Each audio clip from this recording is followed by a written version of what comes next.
Hello everyone, this is Shamna van Zanten Gray from Goddess Creations, and I'm wearing a lot of red material. Why?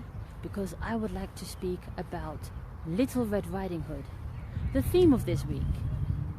Now you see, Little Red Riding Hood is the story of a young girl, a young woman, having reached maturity.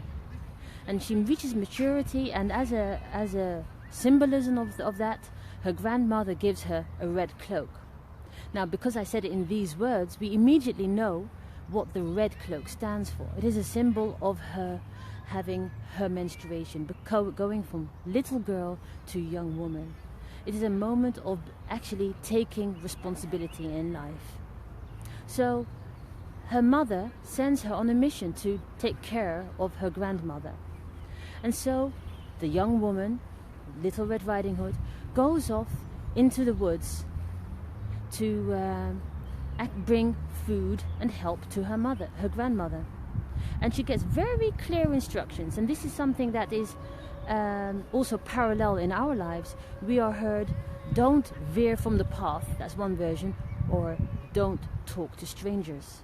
Now, that is an ask for you to be safe and be careful and to not stand out. Now, this is a problem for this young lady, Little Red Riding Hood, because she discovers that she is intrigued by what the woods, the unknown, has to bring her.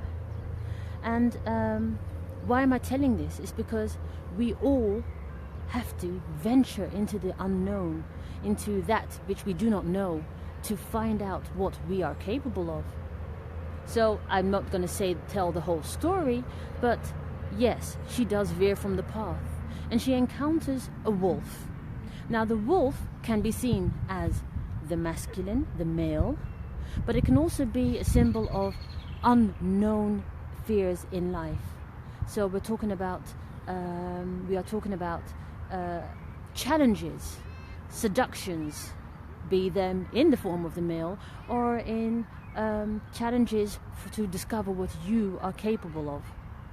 So she ventures off the path and she becomes friendly with the wolf, and the wolf goes to her grandmother's house, and there is chaos.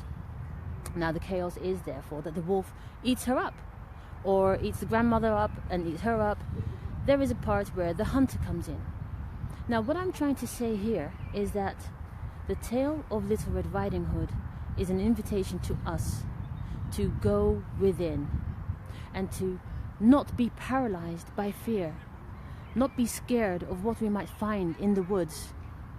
We need to see what we are capable of, what we can handle in life. And so Little Red Riding Hood is a beautiful story of the overcoming of our fears. And yes, yesterday is a prime example. I had a hard time with my own fears, facing my own fears, and I ventured out, asked for help. So in a way, people from Facebook were my huntsmen, and yet I was the one that had to solve it. I had to say, I am okay as I am. If I stand still on this path, I will get nowhere. I have to keep going. And loads of dogs are running around me, so there's the wolf in a different form. What I'm trying to say is that do not be afraid to wear your red, to show what you are made of. Be the full woman you are, because that's the only way you can venture into maturity. Well, this was my fun way of sharing Little Red Riding Hood with you, and I'm keeping it short at the moment, but I am very pleased and thankful that I can take this journey and venture back onto story tales, so that is the core in me, and that is the core in life.